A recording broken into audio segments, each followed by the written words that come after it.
Assalamualaikum warahmatullahi wabarakatuh. Alhamdulillah alladzi hadana lihada wa ma kunna linahtadiya laula an hadana Allah. Segala puji bagi Allah Jalla Jalaluh yang telah memberikan petunjuk, bimbingan, hidayah untuk meniti jalan kepadanya.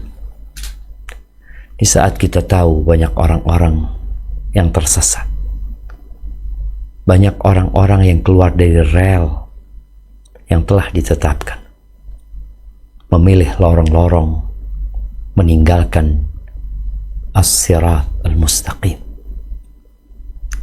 Kita bersyukur kepada Allah, Allah masih memberikan petunjuknya kepada kita. Kalau bukan karena petunjuk yang Allah berikan, maka tidak ada satupun yang mengetahui dan meniti jalan kebenaran.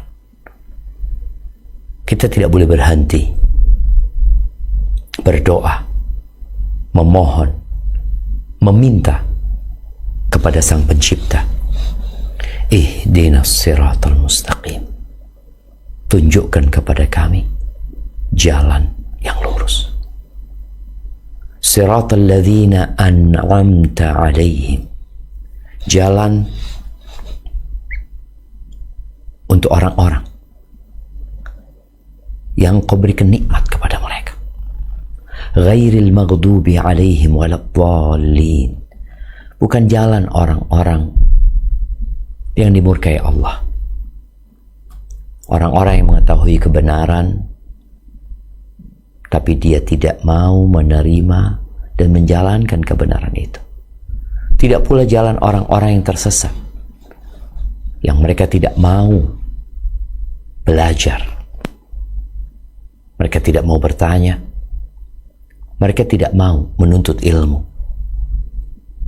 Dia pikir yang penting beramal. Maka orang-orang yang beramal tanpa ilmu, mereka adalah orang yang berpotensi untuk menjadi orang-orang yang tersesat. Maka semoga Allah Azza wa Jalla memberikan kepada kita petunjuk kepada jalan yang lurus dan mematikan kita di atas petunjuk tersebut. Allahumma salli wa sallim ala abdika wa rasulika sayyidina wa maulana Muhammadin wa ala alihi wa ashabihi ajma'in. Ya Allah, semoga salawat dan salam, berkah dan nikmat senantiasa Engkau curahkan untuk hamba kekasih-Mu, untuk baginda Nabi kita Muhammad alaihi salatu wassalam, untuk keluarga beliau, untuk istri-istri beliau, untuk putra-putri beliau, dan untuk seluruh sahabat Nabi. Semoga Allah meridai kita bersama mereka. Amma ba'd, jamaah rahimakumullah, bicara Ramadan yang sudah tinggal kurang dari 2 pekan. Nah,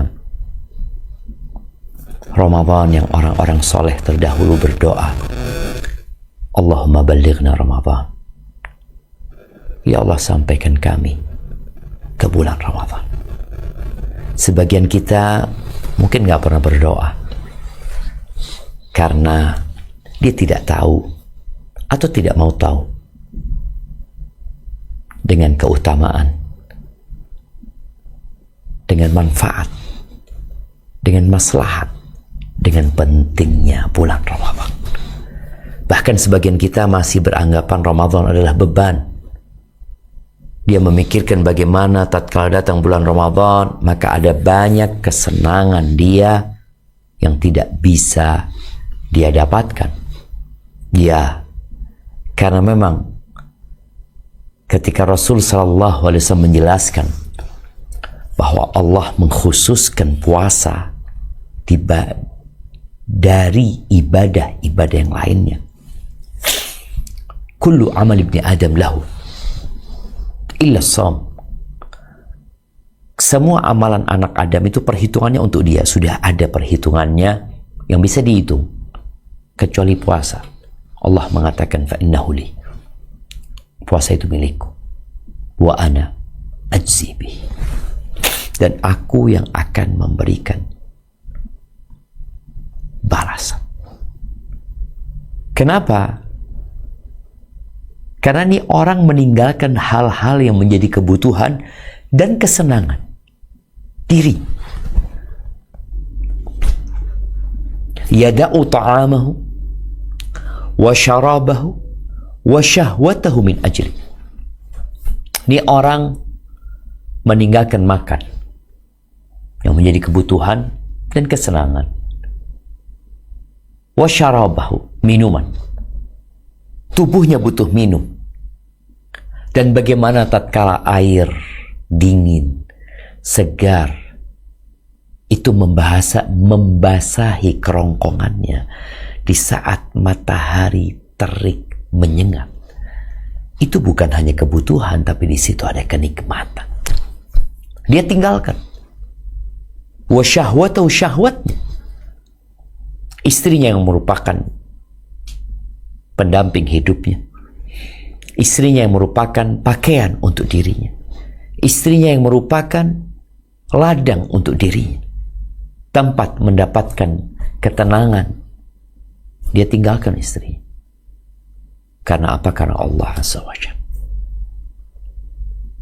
Maka orang-orang yang belum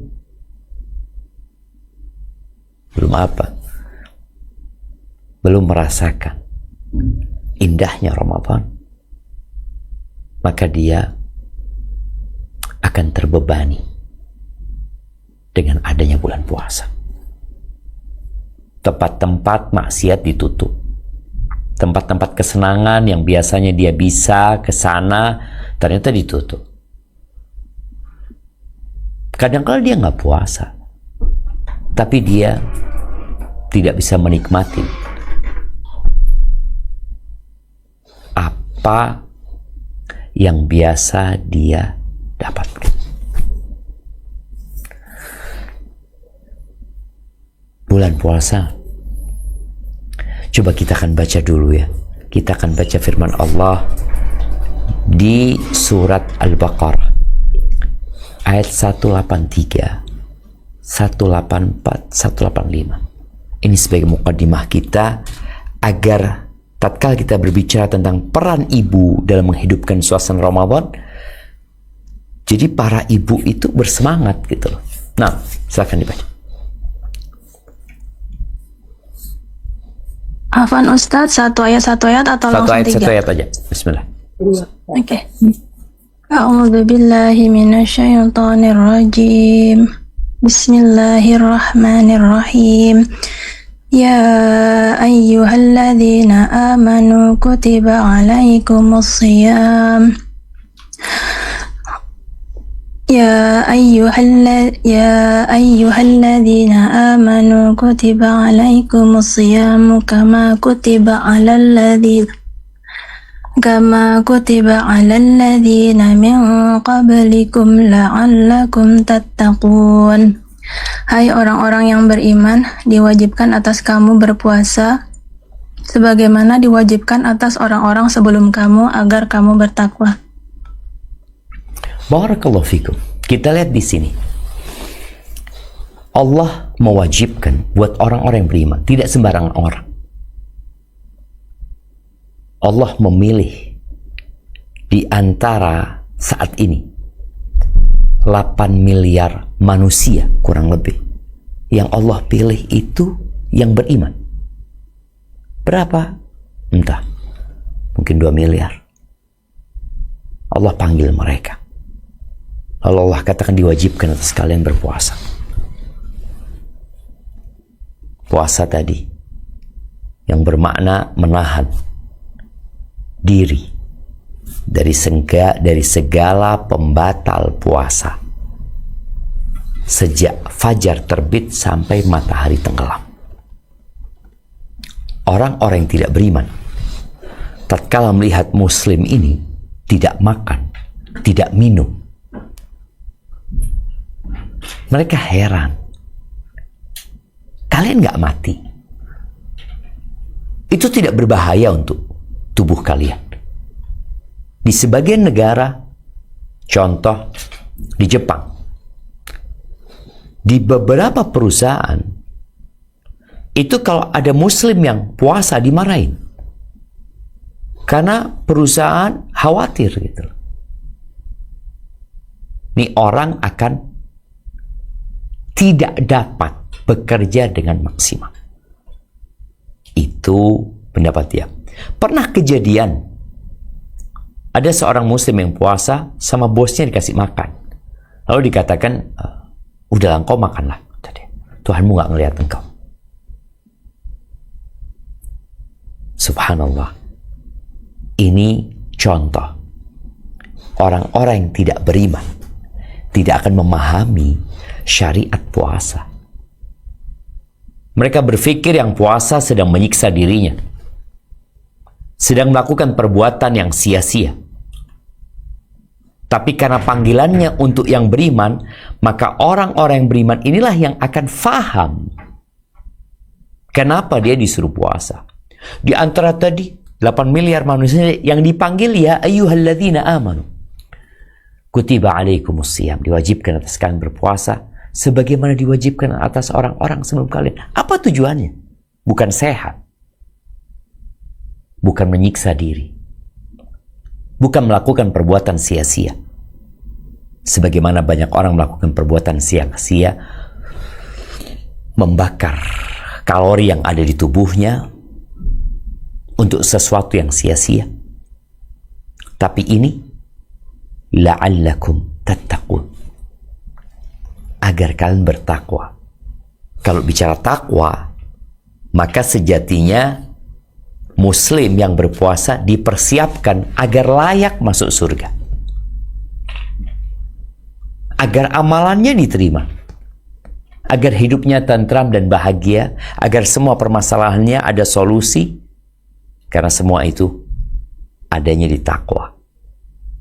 Dan Ramadan hadir untuk menciptakan insan-insan yang bertakwa kepada Allah SWT. Baik, kita lanjutkan.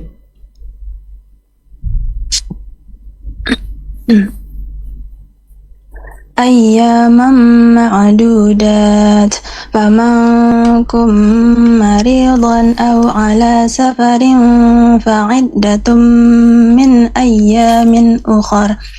وعلى الذين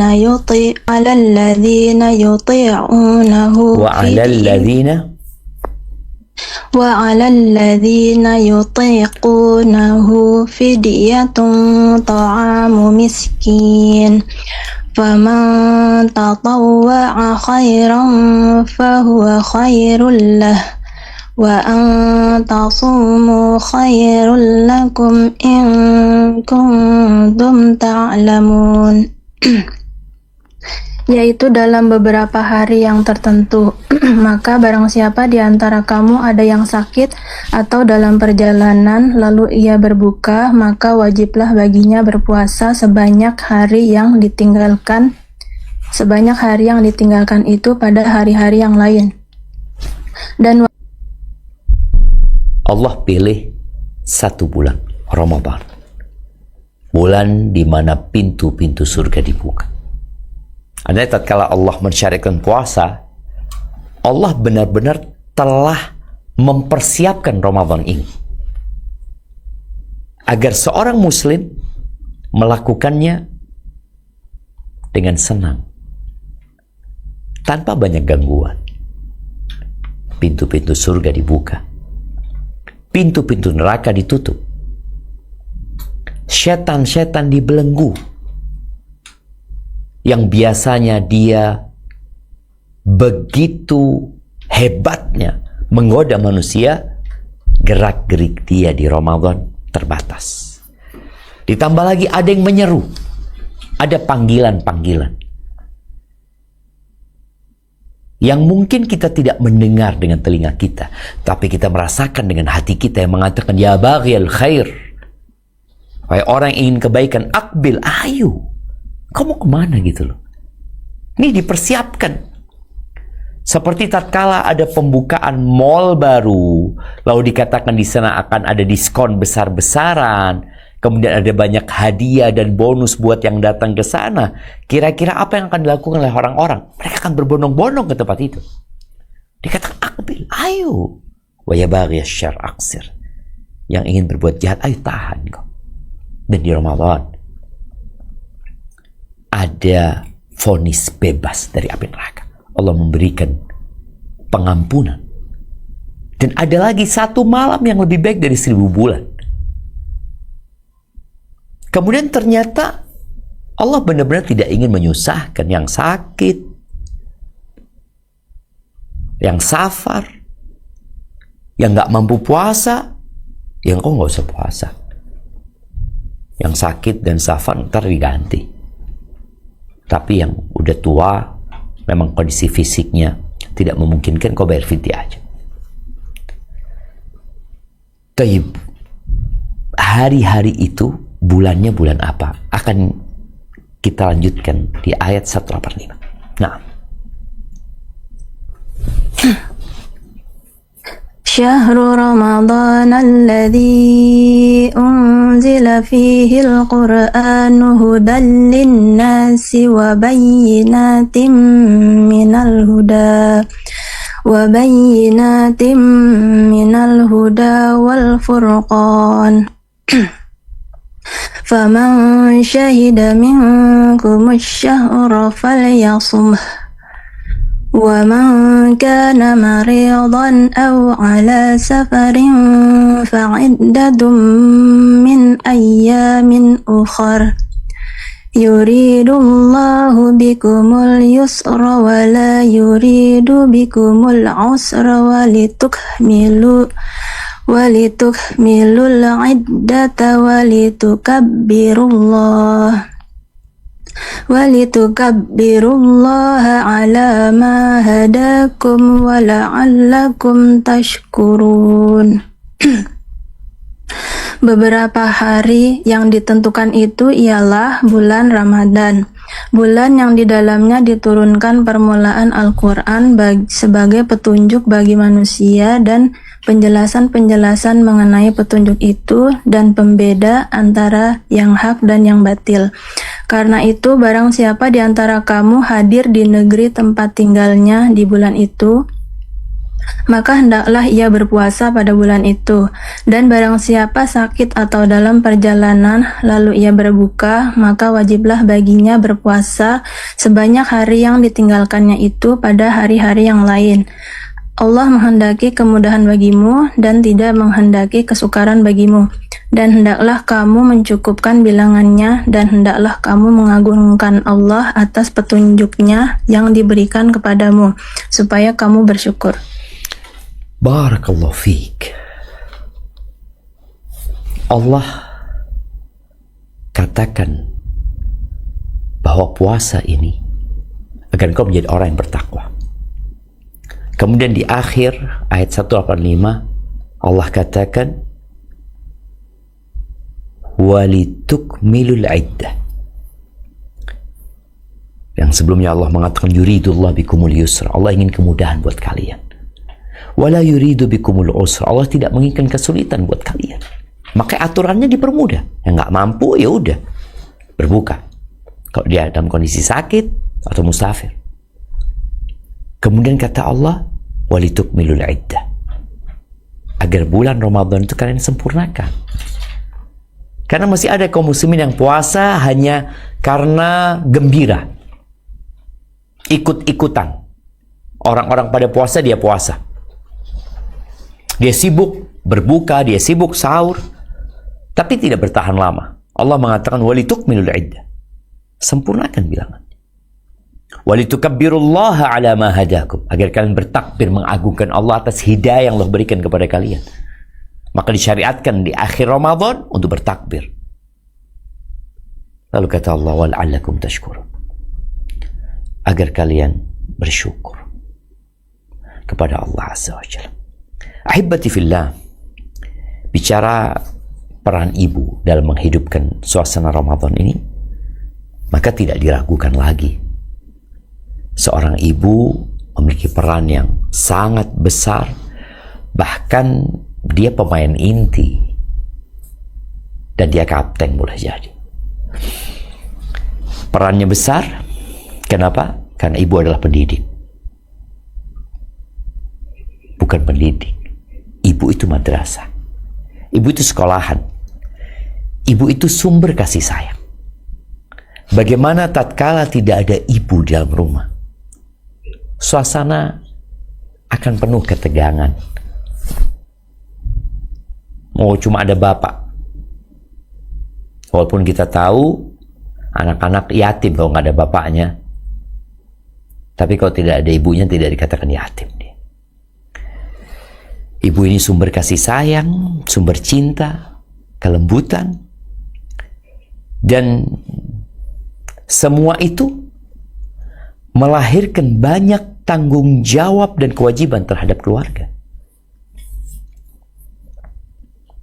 Yang kadangkala di bulan Ramadan ada emak-emak yang mengeluh karena dia merasa Ana nggak punya waktu untuk menghatamkan Al-Quran. Ana nggak punya waktu untuk beristighfar di waktu sahur dan berdoa. Ana nggak punya waktu untuk qiyamul lail. Kenapa? Karena Ana punya kesibukan. Di saat mereka makan atau di saat mereka tidur, aku harus mempersiapkan sahur mereka.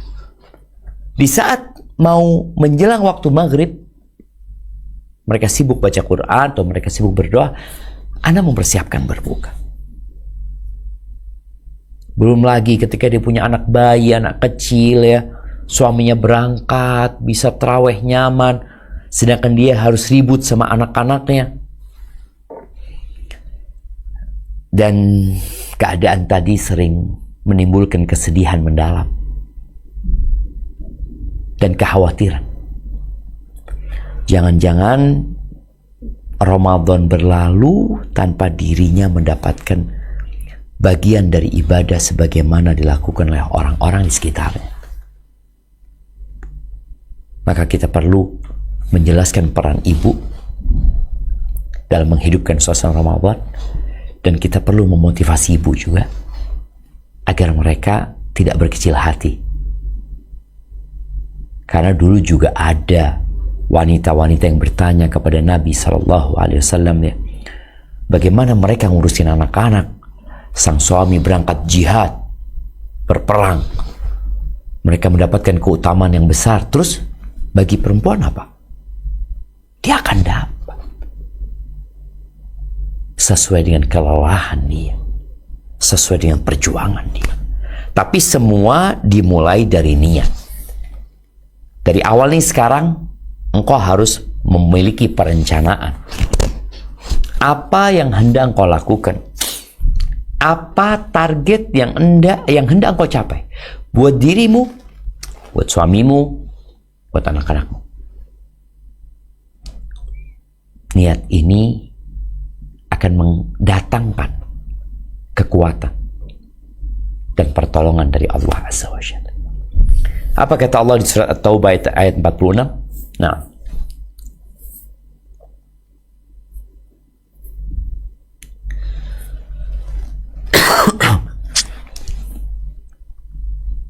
A'udzu billahi minasyaitonir rajim. Walau aradul khuruj la'addu lahu 'uddatan walakin karihallahum bi'athahum fathabbatahum wa qila qa'udu ma'al qa'idin. Dan jika mereka mau berangkat, tentulah mereka menyiapkan persiapan untuk keberangkatan itu.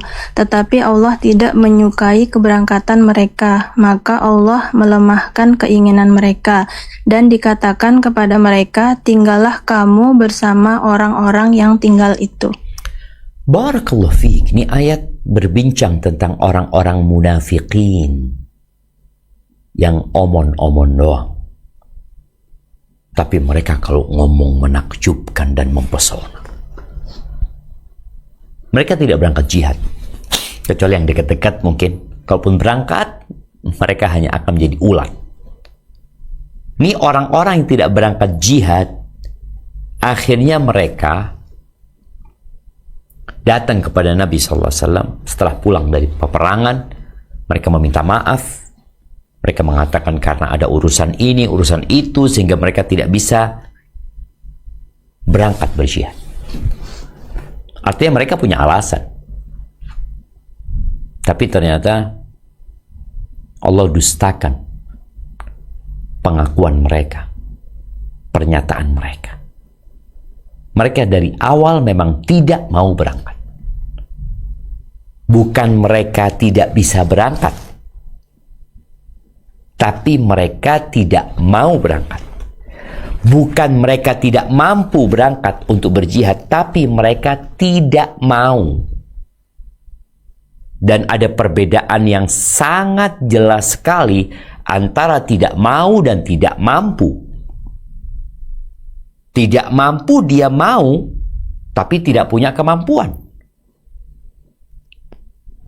Tidak mau dia mampu, tapi dia tidak mau berangkat.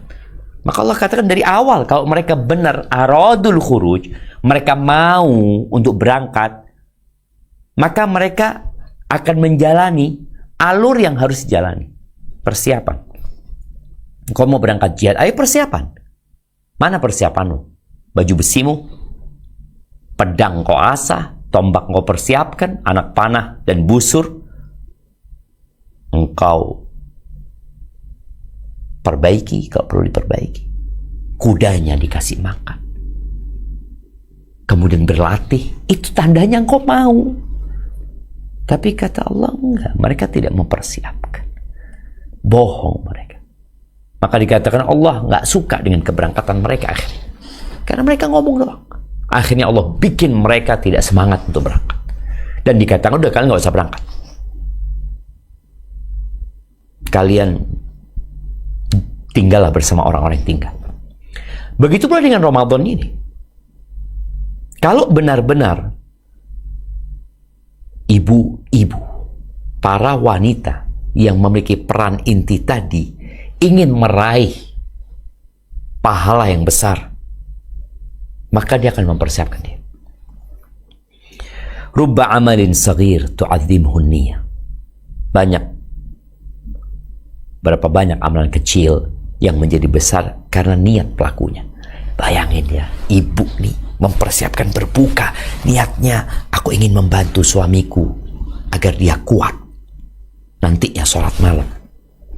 Ketika dia mempersiapkan sahur, dia sudah niatkan dari awal, aku ingin membantu suamiku agar dia kuat untuk bekerja dengan kondisi dia berpuasa, dan anak-anakku aku niat bagaimana mereka bisa sahur dengan enak dan nyaman sehingga mereka bisa puasa sampai maghrib dan agar Allah ridho sama aku. Ini niat-niat yang perlu ditanamkan di diri ibu.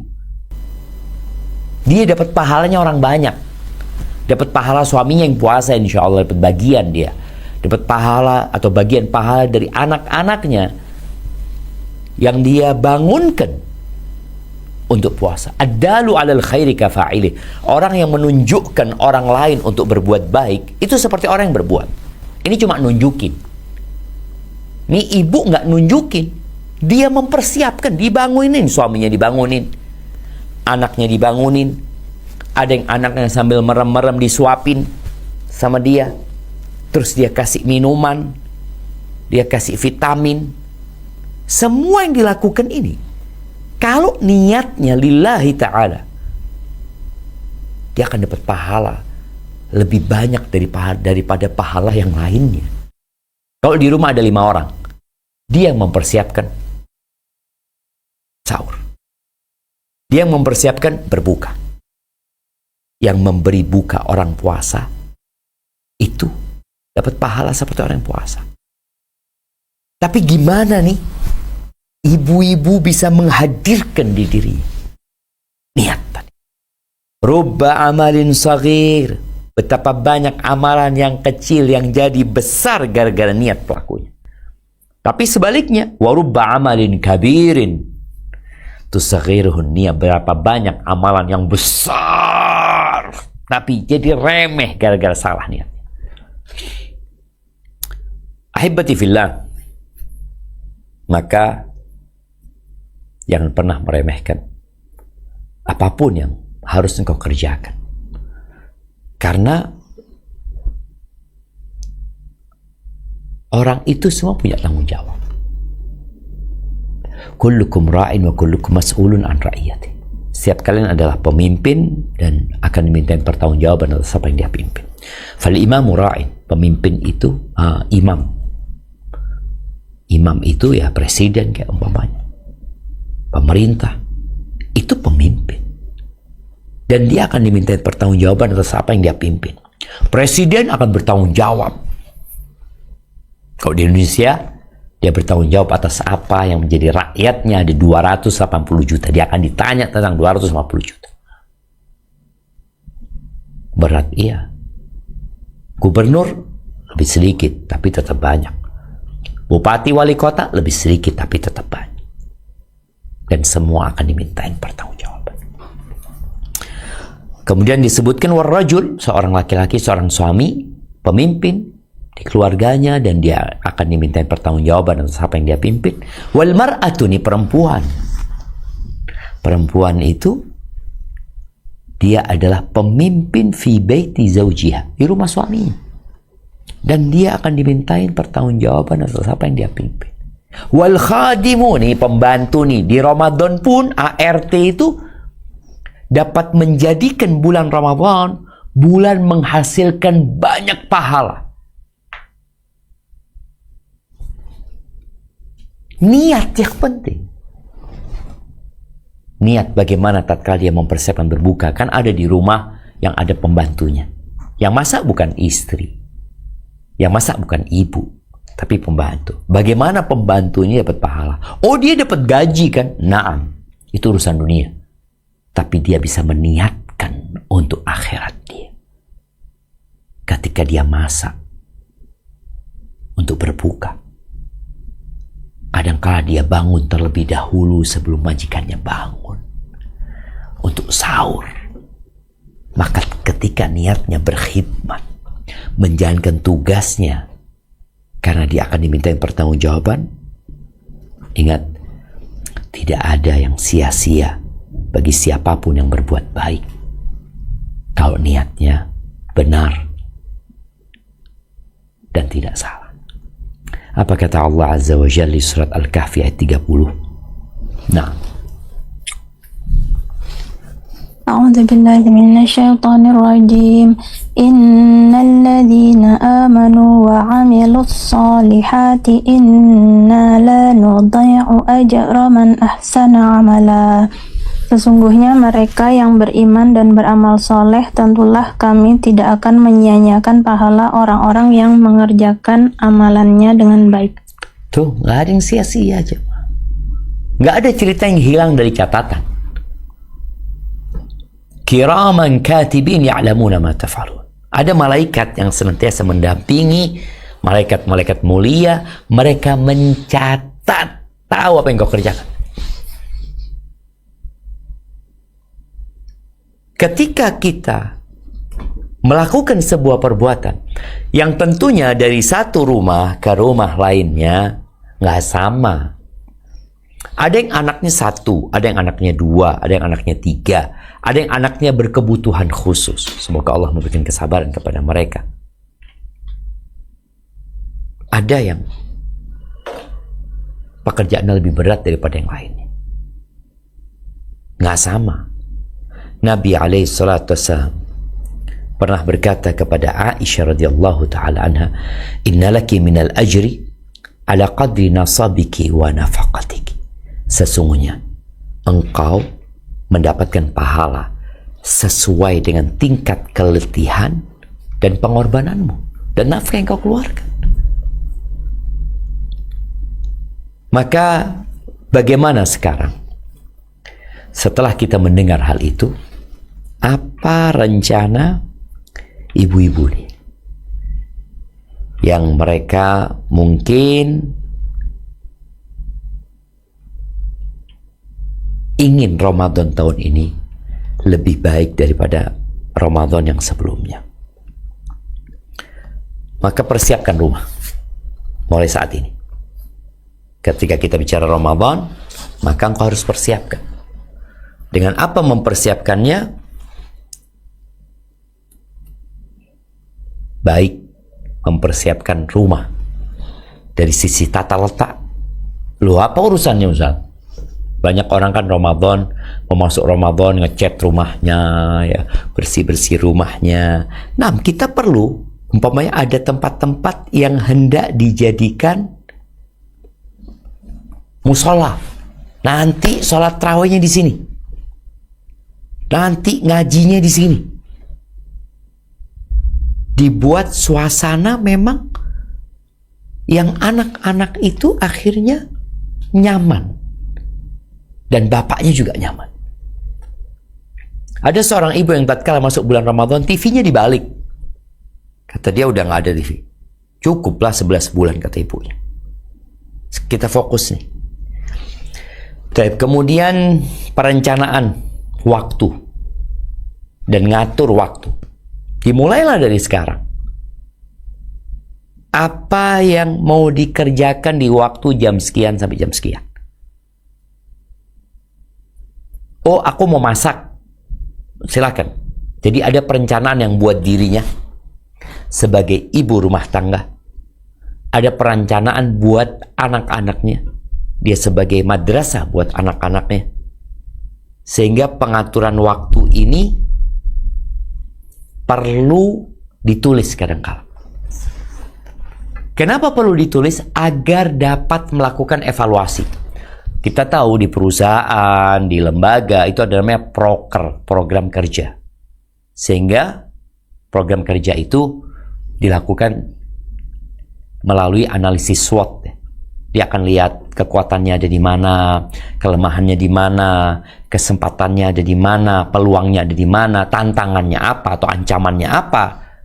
Jadi ketika dia membuat sebuah perencanaan, itu bukan hanya hayalan, tapi dia tahu, oh jam sekian kayaknya nggak bisa buat ngaji, karena anak-anak baru pulang sekolah. Atau sang ibu mengatakan, aku mau hatam Quran. Ini kalau bicara perencanaan secara umum ya. Pokoknya dia punya perencanaan, aku mau hatam Quran. Baik, berapa kali? 3 kali. Di breakdown nih. Seperti apa gitu loh. Kemudian anak-anaknya juga dikasih arahan. Engkau mau hatam berapa kali di bulan Ramadan ini? Kadang-kadang kita perlu diskusi sama mereka. Kemudian kita perlu menata ulang urusan-urusan sosial. Sebagian ulama itu ketika masuk bulan Ramadan, dia fokus dengan dirinya untuk diperbaiki. Mobil nih, kalau biasa digunakan untuk kemana-mana umpamanya. Kadang-kala, oh sana butuh. Oke, mobil dikirim ke sana. Tapi kalau mobil ini tidak diservis secara berkala, maka mobil ini gak akan bisa menyampaikan tugasnya. Rusak di tengah jalan. Nah, kita nih, tubuh kita ini perlu diservis. Dan servis tahunannya itu Ramadan. Oleh karena itu kalau kita lihat di 10 hari terakhir Nabi SAW, malah ketika tersisa 10 hari, beliau lebih fokus dengan dirinya. Beliau tidak berangkat untuk ziarah, menyambung silaturahim dengan pergi tempat kerabatnya. Beliau tidak mengantarkan jenazah, tidak membesuk orang sakit. Beliau fokus dengan dirinya. Jadi kita perlu fokus dengan diri kita. Makanya kalau punya rencana-rencana yang sosial, oh mau buka bersama, mau sahur bersama, karena kita lihat di masyarakat, mereka malah di bulan Ramadan ini sibuk dengan sosial, acara barengan ya, acara yang bersama-sama yang membuat waktu mereka habis. Nanti waktunya ada. Yang harus bekerja ya sudah, mau gimana lagi. Makanya tadi kita perlu melakukan analisis SWOT supaya kita ketika membuat perencanaan itu matang gitu. Tapi ada waktu-waktu kosong sudah, yang waktu-waktu kurang bermanfaat umpamanya untuk melakukan aktivitas, gunakan untuk bertasbih, gunakan untuk berzikir, memperbanyak istighfar. Bukan pegang handphone. Karena kita tahu ada orang-orang ketika nunggu, ketika nggak ngapa-ngapain, seakan-akan waktu itu istirahat, Malah dia gunakan untuk pegang handphone. Yang akhirnya dia nggak istirahat. Karena kita tahu ketika orang pegang handphone, bisa 1 jam dia pegang tanpa dia berhenti. Tapi tatkala dia diam saja, maka dia akan istirahat, atau dia akan berzikir, atau dia akan berdoa. Itu berkaitan dengan perencanaan dan persiapan. Adapun berkaitan dengan tugas mendidik anak-anak nih, ibu-ibu ya mau tidak mau harus turun sebagai madrasah tadi. Dia mendidik anak-anaknya dengan cara mengenalkan kepada anak-anak tentang hakikat puasa dan tujuan puasa itu apa. Oh kan tahun lalu udah tahu anak-anak. Manusia itu pelupa. Jadi ibu-ibu mau tidak mau harus belajar lagi tentang fikih puasa. Dengan itu dia bisa menyampaikan kepada anak-anaknya. Kalau ada bapaknya, ya bapaknya diminta untuk menyampaikan. Terus bagaimana mengarahkan anak-anak untuk memperbanyak amal kebajikan di bulan Ramadan ini. Contohnya bersedekah, berbagi. Kan biasanya anak-anak tahu di sore hari ya, emaknya masak ini itu. Ajarin anak-anak kita untuk berbagi. Nah, kirim ke masjid buat berbuka di masjid. Nah, ini kirim ke tetangga. Ini kan sosial yang tidak makan waktu lama. Ajarin anak-anak itu. Kemudian ya anak-anak dididik juga untuk bertanggung jawab di rumah. Jangan semua dilakukan oleh ibu, apalagi punya anak-anak yang gadis ya, anak-anak yang sudah bisa membantu. Tolong anak-anak urusan rumah pun mereka diminta untuk membantu. Karena ada sebagian orang, sebagian pendidik yang berpikir anak di pesantren itu fokus belajar. Jadi jangan dia dibebani dengan bersih-bersih untuk nyuci bajunya, nyetrika bajunya, apalagi berkebun. Anak-anak tuh sedang belajar. Dan belajar itu bukan hanya di bangku kelas. Belajar itu bukan hanya di masjid. Anak-anak ketika bersih-bersih, anak-anak ketika mencuci, bahkan anak-anak ketika memasak, dia sedang belajar. Oh, tapi nanti waktu untuk menghafalnya berkurang. Waktu untuk ininya berkurang. Murojaahnya berkurang. Sebenarnya enggak. Coba diperhatikan. Anak-anak tuh ngapain aja sih? Dia punya waktu 24 jam. Lalu perhatikan. Anak-anak tuh butuh istirahat. Memasak itu pun berpindah dari satu aktivitas ke aktivitas lainnya. Dia enjoy, dia nyaman. Barusan habis murojaah, habis hafal. Dengan dia menyapu, bersih-bersih. Dia sedang belajar hidup. Maka di sini orang tua tumbuhkan tanggung jawab di diri anak-anaknya dengan membantulah urusan rumah. Mereka suruh membantu. Jadi bukan hanya yang berkaitan dengan suruh sholat, suruh ngafalin Quran, dia juga perlu untuk membantu. Adapun berkaitan dengan itu tadi, berkaitan dengan mendidik anak-anak ya, agar mereka juga membantu urusan rumah. Bagaimana dengan ibadah? Jadi ibadah ini ada yang ibadah sendiri di Ramadan, ada yang ibadah bersama. Maka usahakan bulan Ramadan ini menjadi momentum untuk menguatkan ibadah yang personal dan ibadah yang berjamaah. Salah satunya tarawih umpamanya. Ya udah, tarawih di masjid atau di rumah boleh, tapi di rumah mungkin berjamaah.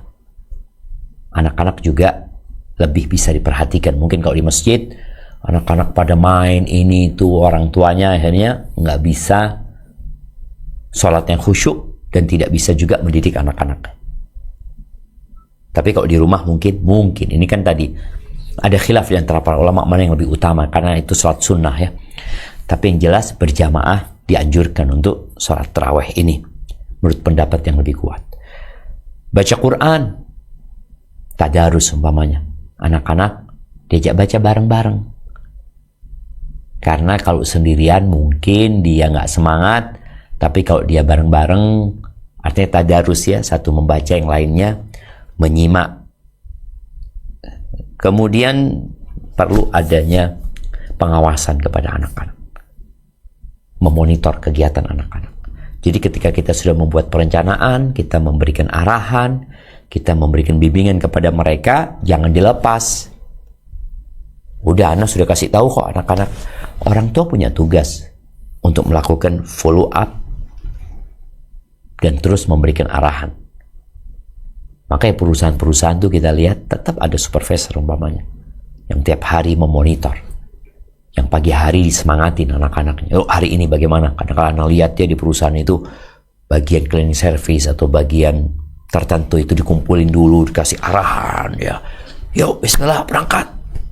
Itu juga memotivasi anak-anak agar hari itu menjadi hari yang lebih baik daripada kemarin umpamanya. Kemudian berkaitan dengan akhlak tentunya penting ya, karena memang puasa ini membantu orang untuk mengontrol emosinya. Anak-anak juga seperti itu.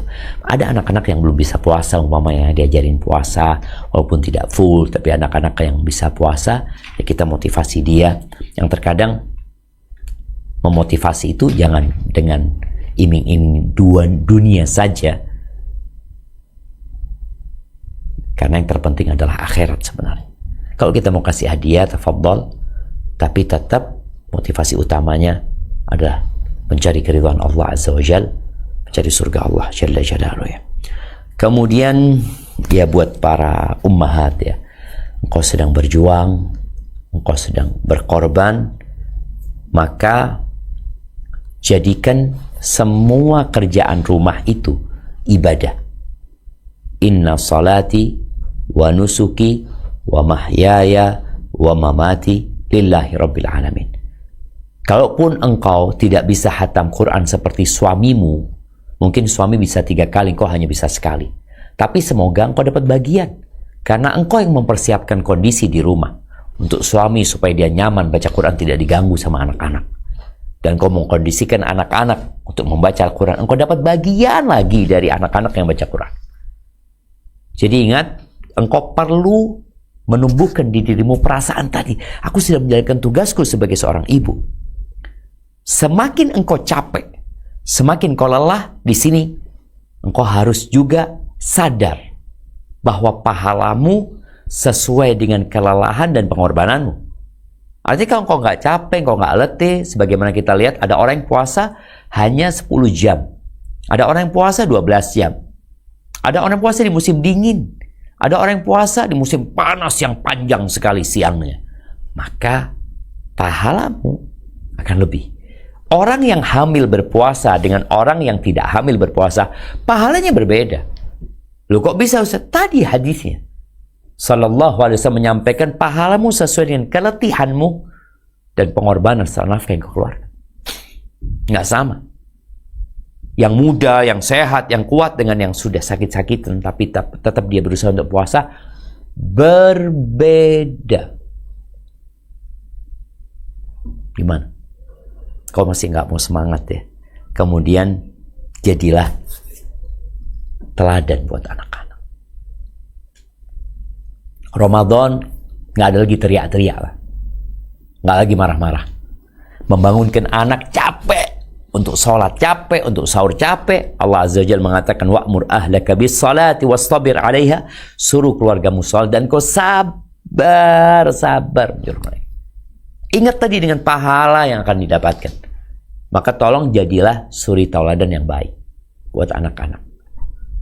Jadi anak-anak itu memandang bapak sama ibunya adalah pahlawan buat dia, adalah jagoannya. Kalau orang tua masih sibuk dengan handphonenya, lalu anak dikatakan jangan pegang handphone, gimana kok? Tapi kalau orang tua sibuk dengan Qur'annya, sibuk berdoa, sibuk berzikir, Anak-anak selalu melihat orang tuanya dalam kondisi yang menyenangkan, duduk sama anaknya membaca Al-Quran. Atau sebelum berbuka, anak-anaknya diarahkan untuk berdoa. Anak-anak lihat bapaknya berdoa, ibunya berdoa. Kira-kira anak-anak apa yang akan dilakukan? Aku juga mau minta, aku akan berdoa. Ketika melihat orang tuanya berbagi, maka akan tumbuh di dirinya, aku juga akan berbagi. Nanti ketika masuk Lailatul Qadar, 10 hari terakhir, dilihat orang tuanya iktikaf. Bagaimana Nabi SAW iktikaf dan beliau membangunkan keluarganya. Beliau fokus memperbaiki diri, padahal Allah sudah menyucikan beliau. Jadi jadilah, oleh karena itu jadilah teladan. Karena mendidik dengan omongan, suruh ini, suruh itu berat. Tapi ketika kau jadi contoh, insya Allah kau akan lebih baik. Tadi ketika berbuka, makannya nggak banyak-banyak. Oh, lihat bapaknya nggak banyak-banyak makan, ibunya nggak banyak-banyak, anak akan tidak banyak-banyak. Terus nantilah habis sholat lah, yang penting kita sholatnya. Kemudian tatkala sahur juga seperti itu. Kemudian ahibati fillah, perlu ridha. Perlu ridha dan menerima kondisimu. Karena setiap rumah ujiannya berbeda-beda. La yukallifullahu nafsan illa wus'aha.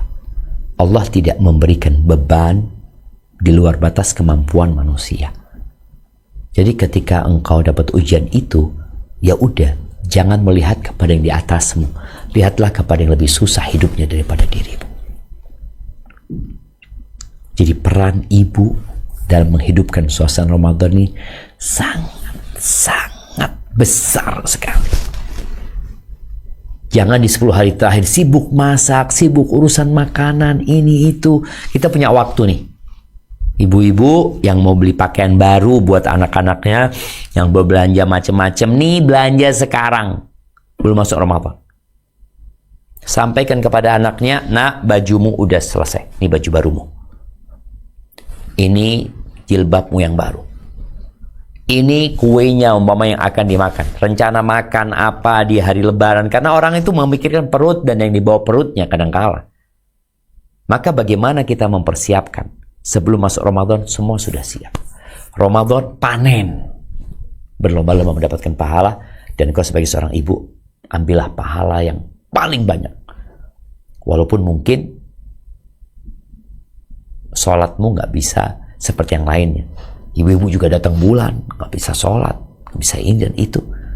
Tapi maksimalkan waktu agar kau mendapatkan pahala dari orang-orang yang engkau beritahu, yang engkau servis, yang engkau berbuat baik kepada mereka. Barakallahu fiik, itu mungkin yang dapat Ana sampaikan pada kesempatan kali ini. Kurang lebihnya mohon maaf, Ana kembalikan ke teman-teman. Kita masuk ke sesi tanya jawab. Barakallahu fiikum. Nah. Assalamualaikum warahmatullahi wabarakatuh. Ustaz dari Sydney. Waalaikumsalam warahmatullahi wabarakatuh. Ahlan wa sahlan. Barakallahu fiik. Naam. Barakallahu fiik. Mau pertanyaan Ustaz, kalau kita dalam keadaan umroh waktu Ramadan Ustaz, apakah kita itu boleh minum obat yang memberhentikan haid? Naam. Waktu Ramadan. Ini untuk umrohnya apa untuk puasanya? Untuk puasanya juga dengan umroh, karena kita dalam keadaan umroh di bulan Ramadan. Siap, Masya Allah. Barakallahu fikum. Ya, ahibati fillah, berkaitan dengan sebuah takdir untuk para wanita yang sudah Allah tetapkan sejak penciptaan langit dan bumi 50 tahun sebelumnya, 50.000 tahun sebelumnya, di mana wanita datang bulan, laki-laki tidak. Dan Allah Azza wa Jalla tatkala menciptakan wanita berbeda dengan laki-laki, itu maslahatnya buat wanita itu sendiri. Dia akan merasakan sakit, dia merasakan gak enak perutnya, terkadang meriang. Subhanallah, dalam kondisi seperti itu Allah tidak wajibkan dia sholat dan tidak diwajibkan juga berpuasa. Ketika dia sudah suci, dia mengganti puasa dan tidak mengganti sholat. Ini salah satu rahmat Allah Azza wa Jalla, dan semua syariat Allah adalah rahmat. Terus bagaimana apabila wanita ini ingin puasanya full? Berbeda dengan umroh. Kenapa dikatakan berbeda dengan umroh? Kalau umroh itu atau haji itu kondisi urgen. Karena dia punya waktu umroh hanya 9 hari. Dikhawatirkan dia datang bulan, maka dia mengkonsumsi itu obat. Ditahan obatnya sebentar. Setelah itu dilepas. Karena memang termasuk syarat sahnya tawaf itu harus dalam kondisi suci. Sedangkan kalau untuk puasa ada gantinya. Memang perempuan seperti itu tuh. Puasanya nggak lengkap 1 bulan. Tapi dia nanti ganti di hari-hari lainnya. Apakah boleh ketika dia puasa, dia ingin puasa sempurna? Para ulama menyebutkan boleh-boleh saja. Asalkan tidak membahayakan dirinya. Karena biasanya yang bertentangan dengan hal yang natural, dia menolak gitu loh, untuk datang bulan.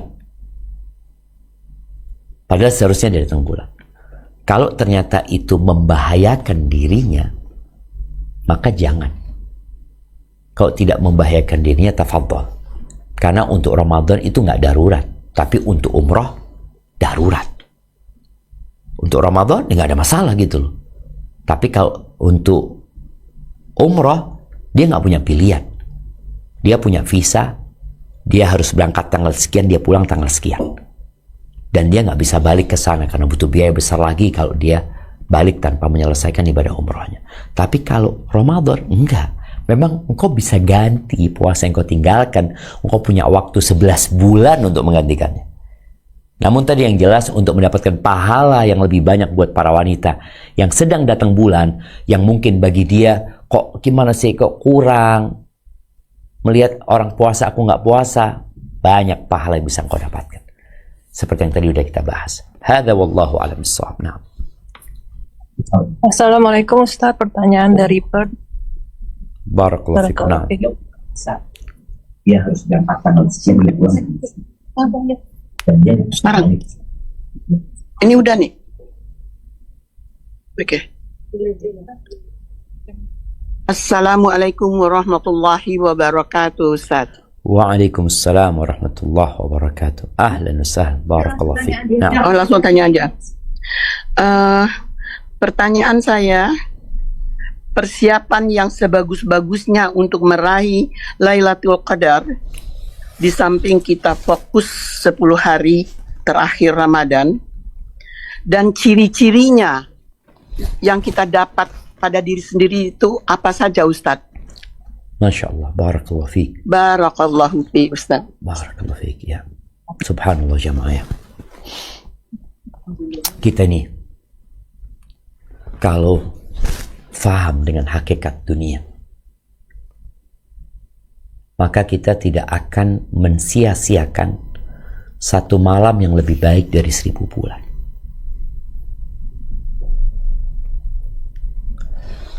Dunia dan isinya ini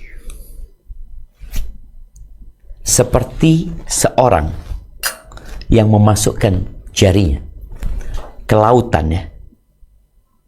Ke lautan. Bukan ke gelas ya, ke lautan. Lihat nih, ana melihat hanya ada 1 tetes. Lautan itu akhirat, jemaah. Namun ternyata banyak manusia dilalaikan dengan yang 1 tetes tadi. Untuk yang 1 tetes dia akan persiapan berbulan-bulan, bertahun-tahun kadangkala dia, untuk mendapatkan 1 tetes yang dibagi 8 miliar manusia tadi. Tapi untuk yang samudra, yang akhirat itu, kita nggak persiapan apa-apa. Kemarin persiapan menyambut tahun baru. Apa yang dilakukan oleh orang-orang? Persiapan untuk pernikahan. Berapa bulan sebelumnya dipersiapin. Tanggalnya, dia mau cuti, dia mau ini, itu. Dia mempersiapkan diri. Tapi untuk satu malam yang lebih baik dari 1000 bulan, kita biasa-biasa. Jadi kalau bicara persiapannya apa? Niat yang pertama. Engkau benar ingin mendapatkan Lailatul Qadar? Iya. Oke, langkah selanjutnya. Bersihkan hati dari segala penyakit hati dan dari dosa-dosa yang mengotori hati. Kita ini kadangkala tidak mampu untuk mendapatkan sesuatu gara-gara hati kita kondisinya lemah. Karena banyak dosa. Seperti seorang yang bertanya kepada Hasan al-Basri, kenapa aku nggak bisa sholat malam? Padahal aku sudah persiapan. Nih, dia niat. Persiapan. Apa persiapannya? Bukti dia benar-benar mau sholat malam, dia persiapkan air wudhunya. Karena di masa lalu, nggak seperti masa sekarang, tinggal buka keran, dia ambil wudhu. Dulu persiapkan airnya, mungkin sejadahnya dipersiapkan. Kemudian dia tidur, tidak terlalu malam. Ini persiapan. Tahu-tahu bangunnya adzan subuh. Kenapa orang lain bisa, aku nggak bisa? Hasan Basri mengatakan, qayyadatka dhunubuka. Engkau dirantai sama dosa-dosa. Jadi yang perlu dilakukan persiapan setelah niat itu adalah membersihkan hati. Tempat Allah lihat tuh hati kita. Yang kalau ada dosa akan menjadi noktah hitam. Perbanyak istighfar, mohon ampun kepada Allah Azza wa Jal. Setelah engkau istighfar, mohon ampun dan bertobat kepada Allah SWT, kuatkan hatimu dengan membaca banyak-banyak zikir. Dalam sebuah hadis disebutkan, man ajiza an mukabadatil lail atau an yukabidal lail, barang siapa yang lemah, yang dia nggak mampu untuk sholat malam, wa bakhila an yunfiqal mal, dan dia juga sulit untuk berbagi, wajabuna an yujahidal adu, dan dia juga pengecut untuk perang melawan musuh, maka falyukthir min dzikrillah, hendaklah dia memperbanyak zikir. Dan di antara zikir yang diajarkan Nabi SAW adalah subhanallah walhamdulillah wa la ilaha illallah Allahu akbar. Perbanyak itu, perbanyak istighfar, perbanyak baca itu, dan engkau akan merasakan kondisi kita seperti apa. Kadangkala orang-orang kalau lagi lemes ya, dia infus apa? Vitamin C atau doping. Iya. Tapi kalau yang lemah itu bukan tubuh kita, tapi hati kita, maka dopingnya berbeda. Dopingnya yang kalau bicara makanannya tadi adalah dia dengan beristighfar, bertobat, kemudian dopingnya itulah memperbanyak zikrullah tabaraka wa ta'ala. Kemudian yang ketiga, kebaikan melahirkan kebaikan. Ketaatan melahirkan ketaatan. Maka mulai saat ini perbanyak ketaatan kepada Allah SWT. Salat malam mulai. Jangan nunggu malam Ramadan baru engkau salat malam. Salat malam itu disyariatkan bukan hanya di bulan Ramadan, tapi sepanjang tahun disyariatkan salat malam. Maka kita mulai. Yang biasa salat malamnya umpamanya 7 rakaat atau 5 rakaat, udah jadikan 11. Yang bacaannya pendek, tambahin bacaannya. Aku nggak hafal Quran, oke, kau bisa sholat dengan memegang Al-Quranul Azim. Ini persiapan. Kemudian ya ketaatan, semua ketaatan lah, sodako apa. Ketika masuk 10 hari terakhir, baca Quran jangan lupa, karena baca Quran itu termasuk juga yang menguatkan hati. Ketika masuk 10 hari terakhir, ya kondisi orang beda-beda, tapi ada kondisi ideal. Kondisi ideal ya itikaf. Nabi alaihissalam itikaf selama 10 hari. istri-istri Nabi iktikaf juga selama 10 hari. Bahkan di tahun terakhir beliau berpuasa, beliau iktikaf 20 hari. Bukan 10 hari. Maka hendaklah kalau bisa iktikaf. Iktikafnya ya mulai malam 21 sebelum matahari terbenam kita udah ke masjid, baru keluar nanti ketika matahari terbenam malam Idul Fitri.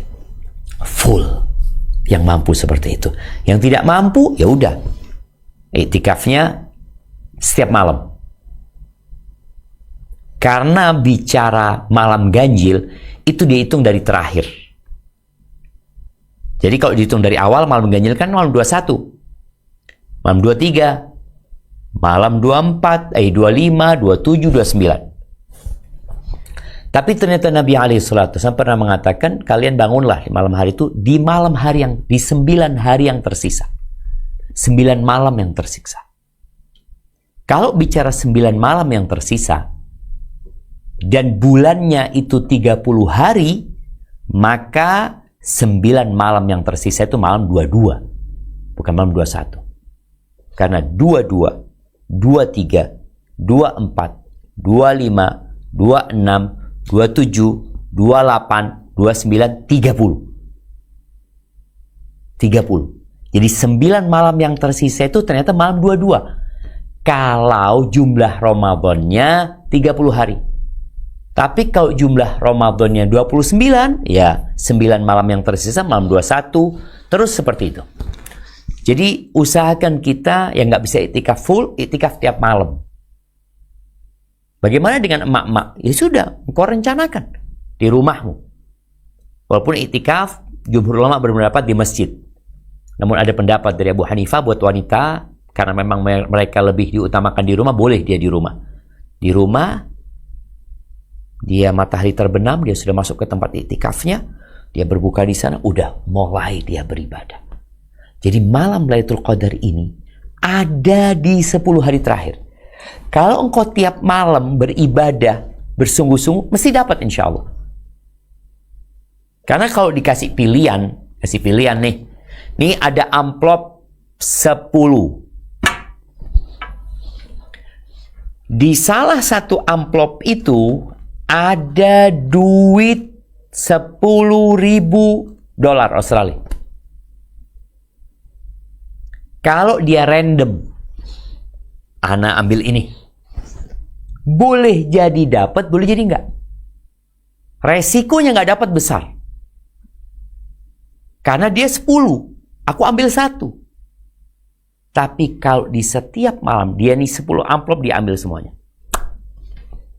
Dapat tuh dia. Maka usahakan seperti itu. Kalaupun ciri-cirinya, ya malam hari itu dikatakan malam yang tenang ya. Karena malaikat-malaikat turun jamaah ke langit dunia dan jumlah mereka seperti butiran pasir yang ada di muka bumi ini. Jadi banyak sekali mereka turun sehingga malam itu malam yang sangat tenang, damai ya. Tidak ada yang mengatakan tidak dingin, tidak panas. Ini sesuai dengan kondisi di setiap negeri ya. Karena dari satu negeri-negeri lain berbeda. Jadi dari 10 hari itu yang jelas malam itu berbeda dengan malam-malam yang lainnya. Lebih tenang, lebih nyaman. Salamun hiya hatta matla'il fajr. Ada riwayat yang mengatakan juga ketika matahari terbit tidak menyengat. Karena ketika matahari terbit itu malaikat sedang proses naik ke atas. Dan malaikat tercipta dari cahaya. Sehingga cahaya ketika bertemu dengan cahaya, artinya cahaya matahari melewati cahaya malaikat-malaikat yang sedang naik ke atas sehingga tidak menyengat panasnya pada waktu itu. Hadza wallahu a'lam bissawab. Barakallahu fiik Ustaz. Wa fiik wa barakna. Nah, dari Brisbane Ustaz.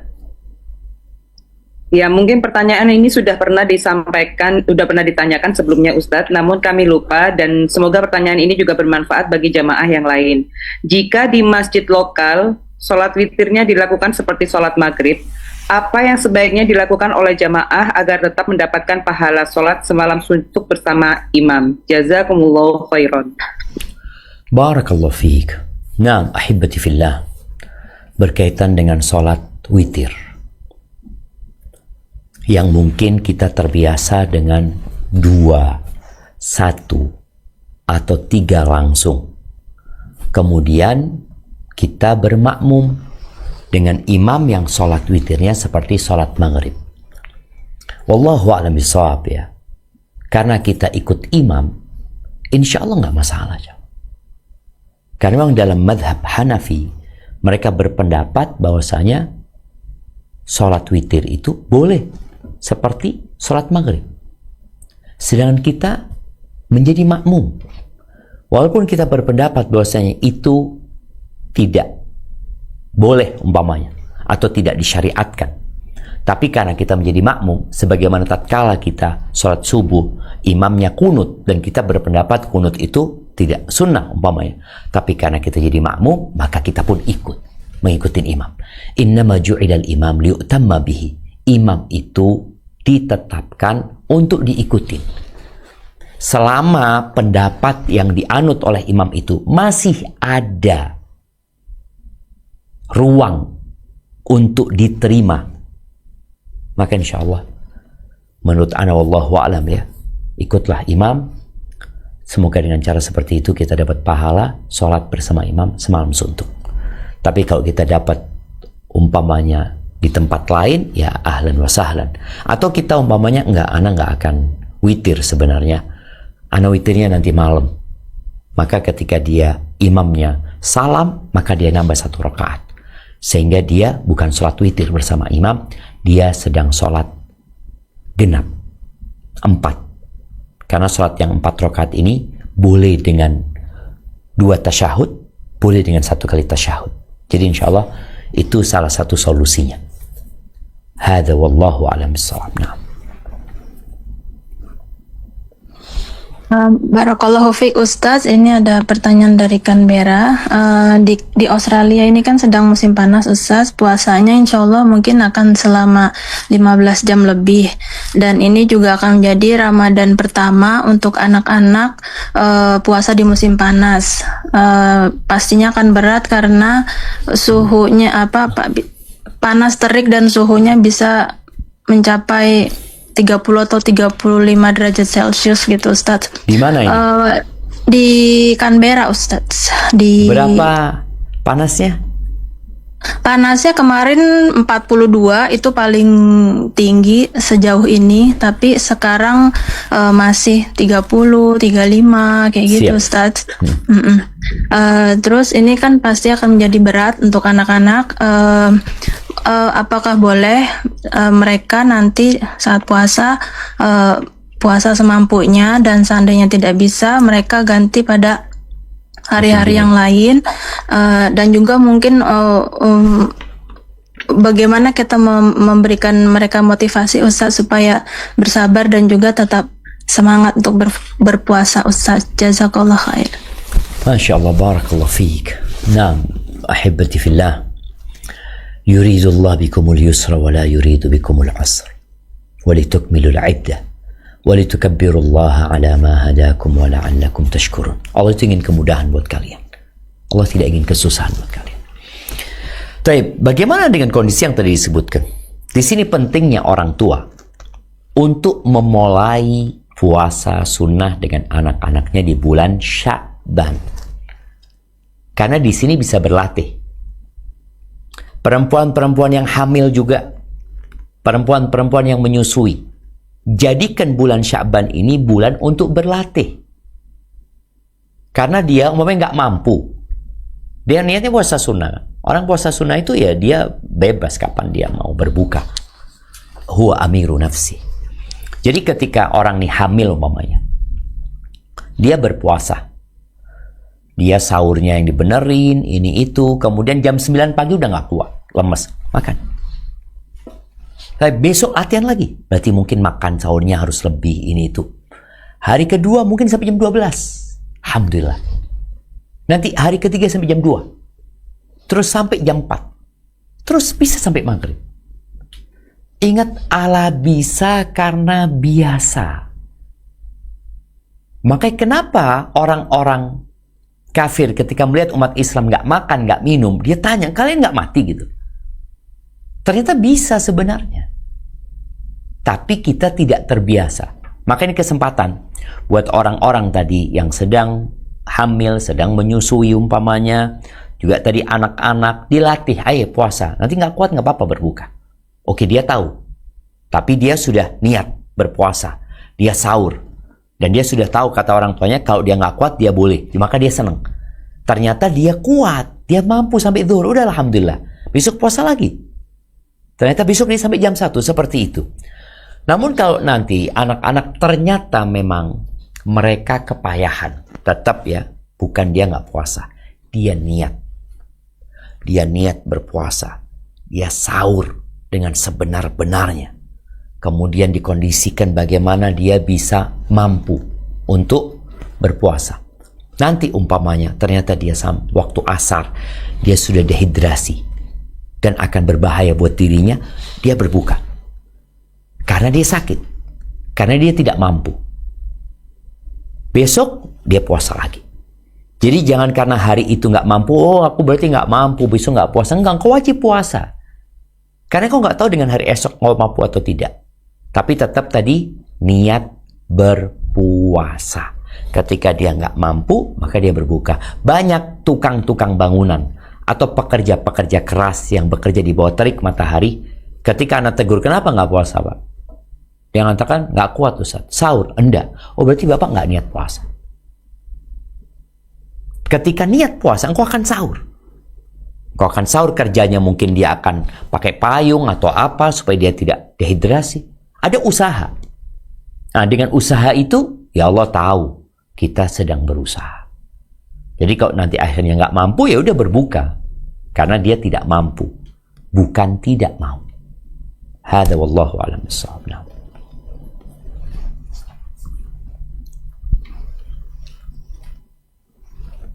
Assalamualaikum warahmatullahi wabarakatuh, Ustaz.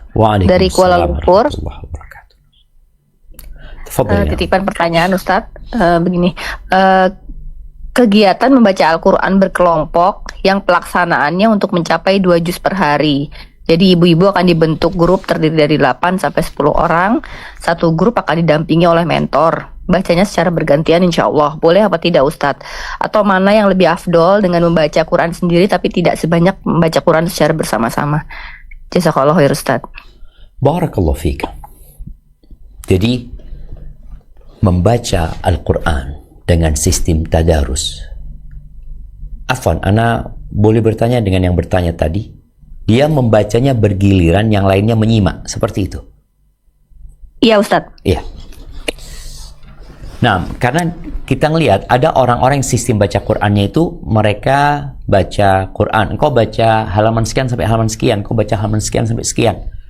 Kemudian dihitung dapat 2 juz. Besok dibagi lagi seperti itu. Mereka mengira kalau mereka hatam. Nggak ada yang hatam. Karena memang bacanya itu nggak 30 juz akhirnya nantinya. Namun kalau tadi sistemnya dia itu menyimak, dan insya Allah orang yang menyimak akan mendapatkan pahala seperti yang membaca, walaupun sesuai dengan keletihan yang didapat ya. Beda yang membaca dengan yang menyimak. Insya Allah nggak ada masalah. Ini bicara tadarus dan diniatkan juga untuk memperbaiki bacaan. Jadi kalau tadi dikatakan ada mentornya, di mana mentornya ini akan memperbaiki bacaannya. Ketika salah, jadi bukan sekedar baca cepat-cepatan, tapi usahakan memang baca juga tujuannya memperbaiki bacaannya, kemudian hatam sehingga dia menyimak bacaan saudaranya yang salah. Oh, ternyata bacaan itu salah. Mentornya memberikan penjelasan. Karena di beberapa masjid Anda lihat tadarusnya itu nggak sehat ya. Maksudnya nggak sehat, ini baca Quran yang lainnya ngobrol. Berarti dia nggak nyimak gitu loh. Akhirnya ngopi ini, cuma satu yang baca. Ketika bacaannya salah-salah ya, kadang-kadang kita dengar di luar masjid tuh nggak ada yang memperbaiki. Maka hendaklah orang itu berusaha untuk mendekati sunnah. Jadi bacanya Ada yang baca dan ada yang mendengarkan. Yang mendengarkan pun usahakan teliti sehingga dia dapat memperbaiki. Tapi kalau tadi disebutkan ada mentornya ngerasa bagus ya untuk memperbaiki bacaan mereka. Mana yang lebih utama, baca bareng-bareng atau baca sendiri? Baca bareng-bareng dapatnya banyak, baca sendiri dapatnya sedikit. Kalau bicara dapat banyak dan sedikit ini, nanti akan bicara tentang kualitas dan kuantitas.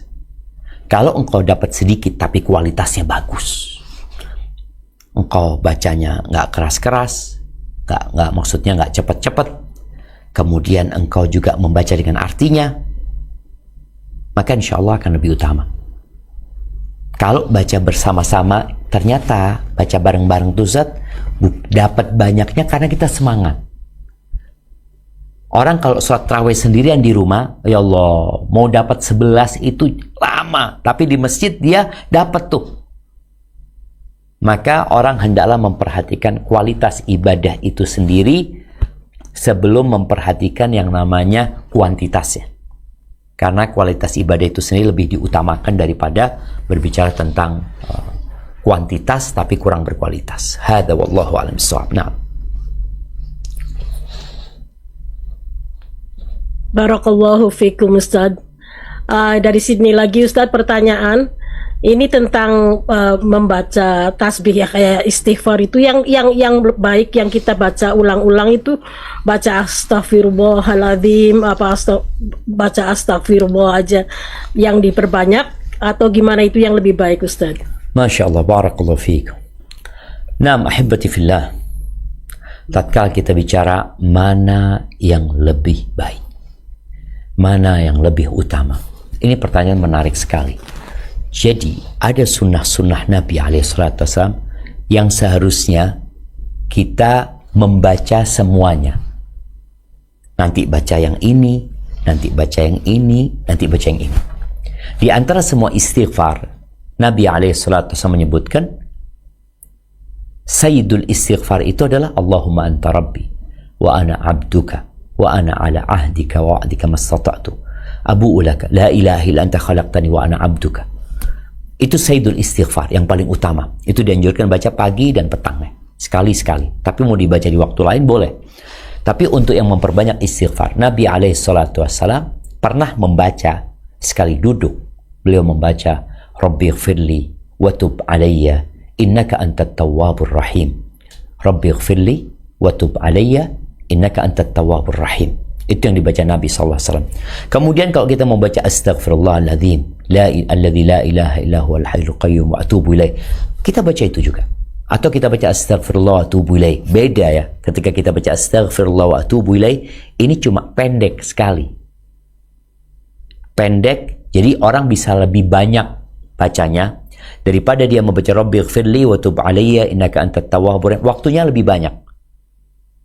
Waktunya lebih banyak sehingga dia akan lebih letih. Sama-sama 100, dia baca astaghfirullah 100, dengan baca astaghfirullah wa atubu ilaih 100, dengan membaca Rabbighfirli wa tub alayya innaka antat tawwabur rahim, tentunya berbeda.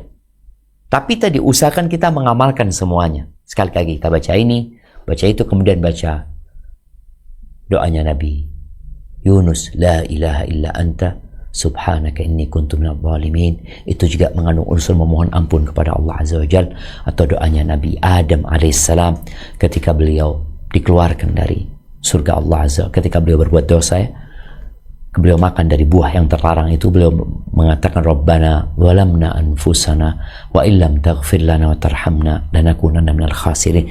Itu juga mohon dibaca. Jadi ketika baca ini, soalnya kadang-kala kita baca satu macam itu akhirnya kurang ada penghayatan, hanya lewat di lisan. Padahal kita membaca istighfar dalam rangka memohon ampun, meminta sesuatu kepada Allah, yang Allah tidak mengabulkan doa kalau bersumber dari hati yang lalai. Terus yang diajarkan kepada Abu Bakar umpamanya, Allahumma inni zalamtu nafsi zulman katsira wa la yaghfiru dzunuba illa anta faghfir li maghfiratan min 'indika warhamni innaka antal ghafurur rahim. Itu juga. Jadi usahakan kalau bicara mana yang lebih utama, tadi Sayyidul Istighfar sudah disampaikan. Tapi kalau untuk doa yang dibaca berulang kali, tentunya kalau panjang mungkin akan berat. Sehingga kita sulit untuk mendapatkan 100 kali. Tapi kalau yang Rabbighfirli wa tub alayya innaka antat tawwabur rahim, itu mudah insyaallah.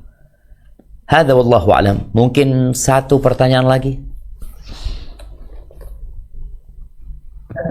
Assalamualaikum Ustaz. Pertanyaan dari Waalaikumsalam warahmatullahi wabarakatuh. Naam, tafadhal.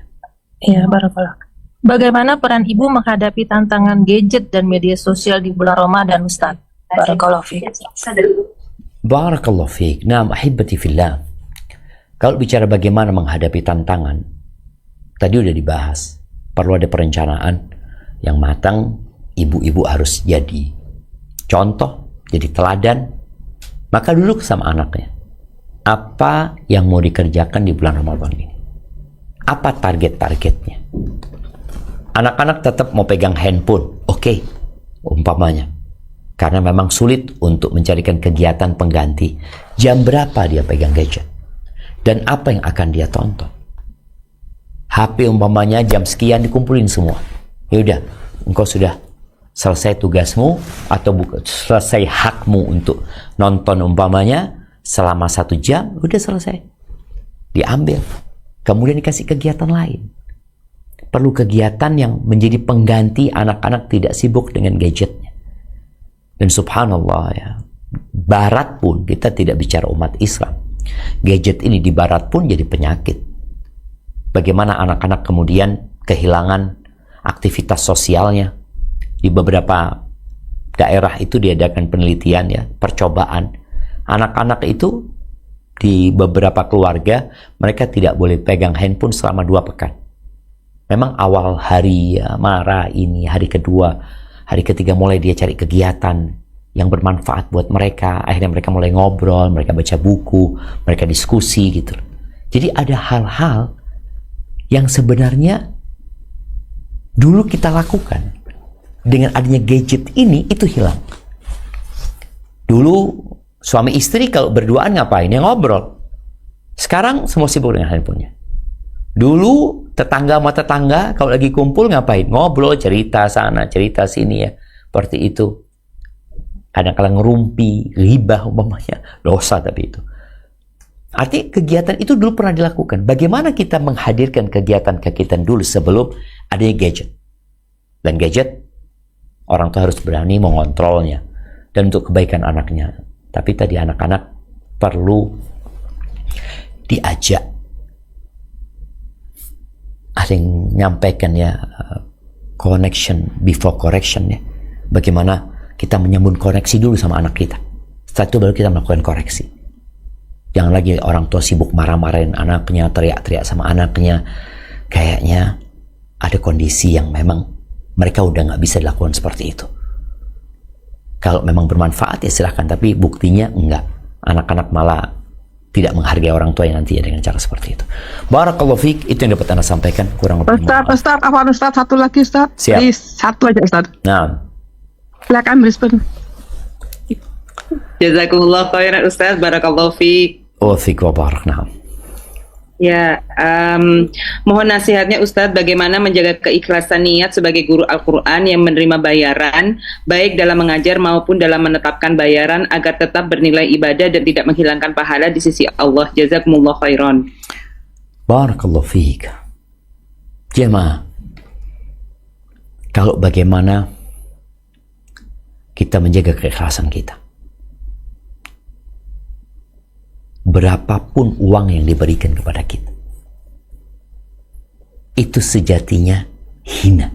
Maksudnya hina, dia sesuatu yang remeh sekali. Maka para guru Al-Quran jangan sampai menjadikan itu tujuan untuk menjaga keikhlasannya. Dia ambil duit itu sebagai gaji umpamanya yang diberikan kepada dia, dia ambil untuk biaya hidup dia, tapi bukan jadikan itu tujuan. Yang menjadi tujuan dia, bagaimana aku mengajarkan Al-Quran kepada orang ini. Dengan setiap huruf yang aku ajarkan, aku akan mendapatkan balasan. Bagaimana tatkala anak ini nanti mengajarkan kepada anaknya, aku akan terus mendapatkan pahala. Jadi pikirkan yang Tidak ada batasannya pahala yang Allah berikan kelak di akhirat. Jadi untuk bicara uang, untuk bicara pemberian, jangan itu dijadikan tujuan. Anak ingat cerita salah seorang ustadz ya. Dia menyampaikan kepada murid-muridnya yang dikirim untuk berdakwah. Kalian berdakwah, kalian akan mendapatkan amplop, kalian akan mendapatkan uang ya. Yang bahasanya transportasi kayak biaya apa ini itu. Lalu beliau memberikan contoh. Kalian itu seperti orang yang sedang menanam padi. Mau tidak mau dia akan mencangkul. Capek dia. Tapi ingat tujuan dia menanam padi. Ketika dia mencangkul, tahu-tahu dia dapat ikan lele. Tahu-tahu dia dapat belut umpamanya. Nggak apa-apa, belut itu engkau ambil. Ikan lele engkau ambil. Tapi jangan sampai engkau sibuk mencari ikan lele dan belut. Engkau lupa dengan tujuan utamamu adalah menanam padi. Tujuan kita. Tujuan kita hidup itu beribadah kepada Allah SWT. Semua akan kita tinggal. Maka jadikan keridhaan Allah yang menjadi target paling besar. Berdoalah meminta kepada Allah, wala taj'alid dunya akbar hammina wala mablagha ilmina. Jangan sampai dunia itu menjadi ambisi kita yang paling besar. Tujuan akhir dari ilmu yang kita miliki. Maka itu yang perlu ditumbuhkan di diri kita. Jangan sampai yang remeh yang bakal kita tinggal itu jadi tujuan kita. Tetap tujuan kita akhirat. Engkau dapat sesuatu dari dunia seperti para mujahidin ketika mereka berperang, mereka dapat harta rampasan perang. Dan itu tidak masalah. Asalkan tetap niatnya mereka adalah menegakkan agama Allah Azza wa Jalla. Jazakallah khair. Sampai berjumpa kembali. Subhanakallahumma wa bihamdika. Asyhadu an la ilaha illa anta astaghfiruka wa atubu ilaik. Wassalamualaikum warahmatullahi wabarakatuh.